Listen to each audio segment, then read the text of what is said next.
मित्रों, क्या आपको पता है महाभारत में मृत्यु को प्राप्त सभी योद्धा एक दिन के लिए जीवित हो गए थे, जिसमें स्वयं दानवीर कर्ण भी थे। तो मित्रों, क्या हुआ जब कर्ण फिर से पांडवों के सामने आए? तो आइए जानते हैं इस वीडियो में। इसके पहले चैनल को सब्सक्राइब करके बेल आइकन जरूर दबाना। महाभारत का युद्ध समाप्त होने के बाद 15 वर्षों तक धृतराष्ट्र एवं गांधारी हस्तिनापुर में ही रहे। फिर उन्होंने युधिष्ठिर से वन जाने की इच्छा जताई। युधिष्ठिर ऐसा चाहते तो नहीं थे, किंतु उनकी इच्छा का सम्मान करते हुए उन्होंने उनकी बात मान ली। उनके साथ विदुर और संजय भी वन जाने को तैयार हुए। फिर कुंती ने भी उनके साथ ही वन जाने का निर्णय लिया। पांडवों को जब ये पता चला कि उनकी माता भी साथ जा रही है, तो वे बड़े दुखी हुए, किंतु फिर सबकी सम्मति से उन्होंने उन पांचों को सुरक्षित वन पहुंचा दिया और वहां सारी व्यवस्था कर दी। कुरुक्षेत्र में स्थित उस वन में उन्होंने सबसे पहले महर्षि वेदव्यास से दीक्षा ली और फिर पास ही में स्थित शतद्यूप ऋषि के आश्रम में निवास करने लगे। धृतराष्ट्र और गांधारी तप में लीन हो गए और संजय और विदुर सहित कुंती उनकी सेवा करने लगी। विदुर और कुंती भी उन्हीं के साथ तप में लीन हो गए और संजय तन्मयता से उन सब की सेवा में रत हो गए। इस प्रकार 1 वर्ष बीत। उधर युधिष्ठिर के मन में इच्छा हुई कि वो एक बार वन जाकर अपने तातश्री और माताओं के दर्शन करें। जब द्रौपदी और अन्य पांडवों ने ये सुना तो वे बड़े प्रसन्न हुए और उनके साथ ही वन चल दिए। उनके पीछे पीछे नगरवासी और महाभारत के युद्ध में मारे गए योद्धाओं की विधवाएं भी वन की ओर चली। वहां जाकर उन्होंने देखा कि धृतराष्ट्र, गांधारी और कुंती कठिन तप के कारण अत्यंत कृशकाय हो गए हैं। उन सभी ने उन तीनों और संजय को प्रणाम किया और पूछा कि विदुर जी कहाँ हैं? तब धृतराष्ट्र ने उन्हें बताया कि वे भी थोड़ी दूर पर घोर तप कर रहे हैं। उसी समय सबको विदुर जी आश्रम की ओर आते दिखे, किंतु इतने लोगों को देखकर वे वापस वन की ओर लौट गए। तब युधिष्ठिर उनके पीछे भागे और थोड़ी दूर पर उन्होंने देखा कि अत्यंत वृद्ध दिख रहे विदुर अपने प्राण त्याग रहे हैं।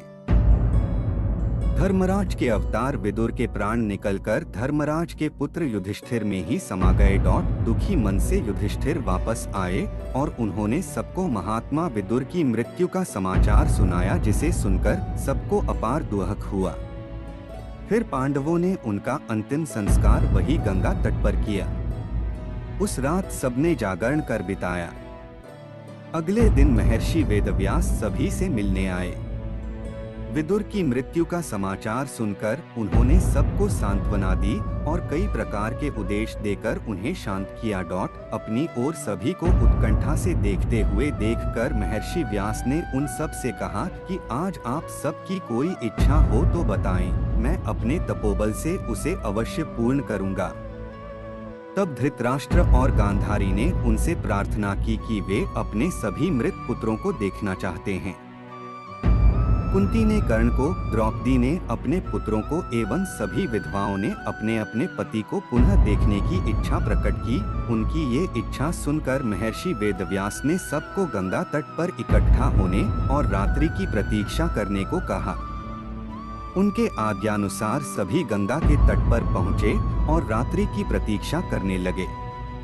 रात होने पर महर्षि वेदव्यास गंगा में उतर गए और पांडव और कौरव पक्ष के सभी मृत योद्धाओं का आह्वान किया। उनके आह्वान पर महाभारत युद्ध में मरे सभी योद्धा जल से निकलकर बाहर आने लगे। महर्षि वेदव्यास ने सभी को दिव्य दृष्टि प्रदान की ताकि वे अपने अपने परिजनों को देख सकें। धृतराष्ट्र और गांधारी दुर्योधन और अपने अन्य पुत्रों कुंती, कर्ण और द्रौपदी और पांडव उपपांडवों को देखकर अत्यंत प्रसन्न हुए। अन्य सभी लोग भी प्रसन्नता पूर्वक अपने अपने परिजनों से मिले। किसी के मन को कोई दुख या क्रोध नहीं था। इस प्रकार पूरी रात वे अपने परिजनों के साथ बिताकर संतुष्ट हुए और प्रातः सूर्य की पहली किरण के साथ ही सभी योद्धा अपने अपने लोकों में वापस जाने लगे। तब महर्षि वेदव्यास ने सभी विधवाओं से कहा कि जो कोई भी अपने पति के साथ जाना चाहती हैं, वो नदी में प्रवेश कर जाएं। तब सभी पतिव्रता स्त्रियां अपने पतियों का अनुसरण करते हुए नदी में प्रवेश कर गई और उनके साथ उन्हीं के लोक में चली गई।